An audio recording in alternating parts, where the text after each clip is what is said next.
చూసావా రాజు, ఆ జీవన్ రిపోర్ట్స్ని తారుమారు చేశాడు.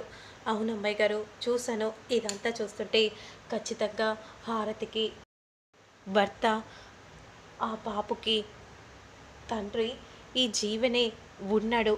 అవును అమ్మాయి గారు, కానీ మనం ఇప్పుడు వెంటనే ఆ రిపోర్ట్స్ని తారుమారు చేయాలి. కానీ ఎలా రాజు? ఆ పాపకు తండ్రి జీవనే అని మనం ఎలా నిరూపించగలం? నిరూపించాలి అమ్మాయి గారు, ఎలాగైనా సరే నిరూపించి తీరాలి అని రాజు అంటూ ఉంటాడు. ఇక వెంటనే రిపోర్ట్స్ని తారుమారు చేస్తాడు. ఇక అంతలో సూర్యప్రతాప్ మాత్రం ఈ రిపోర్ట్స్ చూస్తే మాత్రం దీపక్ ఆ బిడ్డకు తండ్రి కాదని చూపిస్తుంది. అసలు నువ్వు ఎవరు? ఎందుకు ఇదంతా చేశావు? ఏంటండి, నేనెందుకు అబద్ధం చెప్తాను? అయినా నేను అబద్ధం చెప్పాల్సిన అవసరం ఏముంది? నోరు మీ చెడు తిరిగి ఎవరితోనో తిరిగి నా కొడుకే కారణమని అంటే సరిపోతుందా? ఈ రిపోర్ట్స్ ఏం చెప్తున్నాయో విన్నావు కదా. ముందు నువ్వు ఇక్కడి నుండి వెళ్ళిపో, లేదంటే మెడ పట్టుకొని గెంటేసేదాకా చూడకు. మీరు భలే వారండి, ఇలా ఎందుకు మాట్లాడుతున్నారు? ఒక ఆడది ఇలాంటి విషయాల్లో అబద్ధం చెప్తుందా? ఎందుకు నన్ను అలా చూస్తున్నారు? దీపక్కే తండ్రి కావాలంటే దీపక్ని అడగండి. ఆ రోజు హాస్పిటల్కి తీసుకుని వచ్చాడు. ఇక నాకు బిడ్డ పుట్టాక ఇంకొద్ది రోజుల్లో పెళ్లి చేసుకుంటానని కూడా మాట ఇచ్చాడు. ఇది తప్పు అని అంటే నేను దేనికంటే దానికి ఒప్పుకుంటాను. మీరే అడగండి. ఎరా చెప్పరా, నువ్వు హాస్పిటల్కి వెళ్ళవా అంటే మావయ్య అది చి అసలు నీలాంటి వాడిని అడగడం నాదే బుద్ధి తక్కువ. నేను అడగడం కాదు, ఆ పోలీసులకే నిన్ను ఒప్పచెప్పి అడిగిస్తాను అని అంటూ పోలీసులకు ఫోన్ చేస్తూ ఉంటే, తమ్ముడు ఆగు తమ్ముడు, లేదక్క, ఇలాంటి వాడికి తగిన బుద్ధి చెప్పాలంటే వాళ్ళే పక్క అనే విధంగా సూర్యప్రతాప్ అంటూ ఉంటే, ఆగండి నాన్న అని రూప అనగానే వెంటనే సూర్యప్రతాప్ ఆగిపోతాడు. నాన్న, నాకెందుకో అనుమానంగా ఉంది నాన్న. ఎందుకంటే ఒక క్షణం మీరు ఆలోచించండి, ఈ రిపోర్ట్స్లో దీపక్ తండ్రి కాదని తేలింది. ఇక మరోవైపు హాస్పిటల్కి వెళ్ళాడు, నాతో వచ్చాడు అని హారతి చెప్తుంది. కాబట్టి దీనికి ఒక పరిష్కారం ఉంది. ఏంటది? ఏంటమ్మా? నాకు మాత్రం దీపక్ బావ ఆ బిడ్డకు తండ్రి కాదని అనిపిస్తుంది. మరి ఎవరై ఉంటారు? జీవన్ అని అనగానే ఇక అందరూ ఒక్కసారిగా జీవన్ వైపు చూస్తూ ఉంటారు. ఏంటమ్మా, ఆ బిడ్డకు తండ్రి జీవన్ అవడం ఏంటి? అవును నాన్న, జీవనే తండ్రి. భలేవారు, అయినా నేను తండ్రి కావడమేంటి? ఏం మాట్లాడుతున్నారు మీరు అని జీవన్ అంటూ ఉంటే, ఇదేంటి కొంప తీసి ఇది చెప్పేసిందా నేను ఆ బిడ్డకు తండ్రిని అని మనసులో జీవన్ అనుకుంటూ ఉండగా, ఈయన చెప్పేశారా ఏంటి, లేదంటే ఈయన మా ఇంటికి వస్తుంటే చూసేశారా అని మనసులో హారతి అనుకుంటూ చాలా కంగారు పడిపోతూ ఉంటుంది.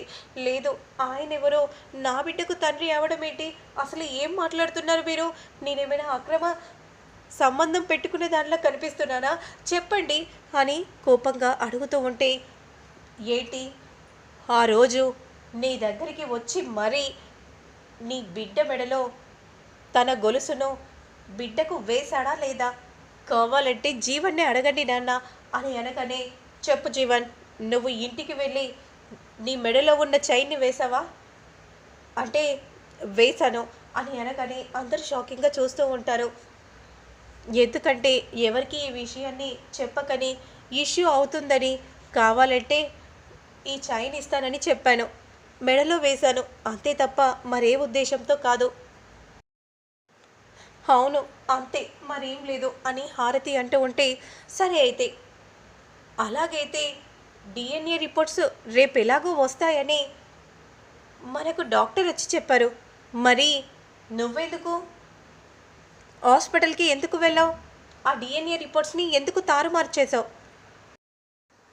ఏంటి జీవన్, నువ్వు హాస్పిటల్కి వెళ్ళావా లేదా అంటే, నేను వెళ్ళాను, కానీ ఎప్పుడు రిపోర్ట్స్ వస్తాయి, కాస్త త్వరగా రిపోర్ట్స్ వస్తే బాగుంటుందని చెప్పడానికి వెళ్ళాను తప్ప మరే ఉద్దేశంతో కాదు. అంతలో మందారం మాత్రం, అసలు ఈ బిడ్డకు తండ్రి ఎవరో చెప్తే బాగుంటుంది, ఆ తరువాత నిజం తెలిస్తే మాత్రం పరిస్థితులు వేరేలా ఉంటాయి. నేను నిజం చెప్తున్నాను, దీపకే నా బిడ్డకు తండ్రి. కావాలంటే మీరేమైనా చేసుకోండి అని హారతి అనగానే, అయితే నాన్న డిఎన్ఏ టెస్ట్ చేపించాలి. ఎవరికమ్మా? ఈ జీవన్కి ఆ బిడ్డకి ఇద్దరికి చేయించాలి నాన్న, అప్పుడు మీకు అర్థమవుతుంది అని విధంగా చెప్పగానే ఇక హారతి జీవన్ కంగారుగా చూస్తూ ఉంటారు. నాకేంటి భయం, ఇప్పుడే మీరు కావాలంటే నా హెయిర్ని తీసుకోండి, కానీ నేను మాత్రం ఆ బిడ్డకి తండ్రిని కాను అని అనగానే వెంటనే డాక్టర్ మాత్రం జీవన్ హెయిర్ని తీసుకొని ఆ బాబు హెయిర్ని తీసుకొని, సార్ మరి నేను వెళ్ళొస్తాను, రిపోర్ట్స్ ఎప్పుడు వస్తాయి? 4-5 రోజుల్లో వస్తాయి. లేదు, రేపే రావాలి. సరే సార్, నా ప్రయత్నం చేస్తాను అని ఏంటో అక్కడ నుండి డాక్టర్ వెళ్ళిపోతూ ఉంటారు. ఈ ఇంట్లో అసలు ఏం జరుగుతుందో అర్థం కావట్లేదు.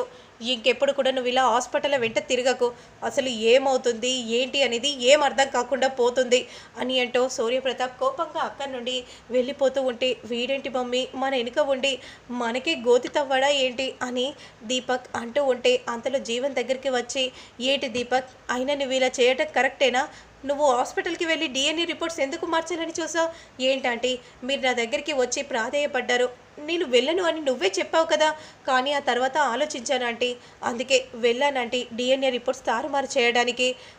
కానీ అదే సమయానికి డాక్టర్ రావటం వల్ల అక్కడి నుండి వచ్చేసాను అని జీవన్ అంటూ ఉంటాడు. ఇక మరోవైపు మాత్రం హారతి జీవన్ కోసం ఎదురు చూస్తూ ఉంటుంది. అంతలో జీవన్ వస్తాడు. వచ్చారా అని విధంగా అంటూ వెంటనే గట్టిగా హక్ చేసుకుంటుంది. అసలు ఏం జరుగుతుంది? ఆ విజయాంబిక చూసారా అండి ఎలా మాట్లాడుతుందో? ఏదో అక్రమ సంబంధం పెట్టుకునే దానిలా నోటికి ఎంత వస్తే అంత ఎలా మాట్లాడింది చూస్తున్నాను. కాస్త ఓపిక పట్టుకో హారతి. ఆ డిఎన్ఏ రిపోర్ట్స్లో మీరే తండ్రిని తేలితే అప్పుడు ఎలా అండి? నాకేం చేయాలో నాకేం అర్థం కావట్లేదు, నాకు చాలా కంగారుగా ఉంది. హారతి, నువ్వేం కంగారు పడకు, నేను చూసుకుంటాను. ఎందుకంటే నన్నందరూ ఏమనుకుంటారండి, అందుకే డిఎన్ఏ రిపోర్ట్స్ వచ్చే ముందు మీరు నా మెడలో తాళి కట్టండి. నన్ను క్షమించు హారతి, నేను తాళి కట్టను.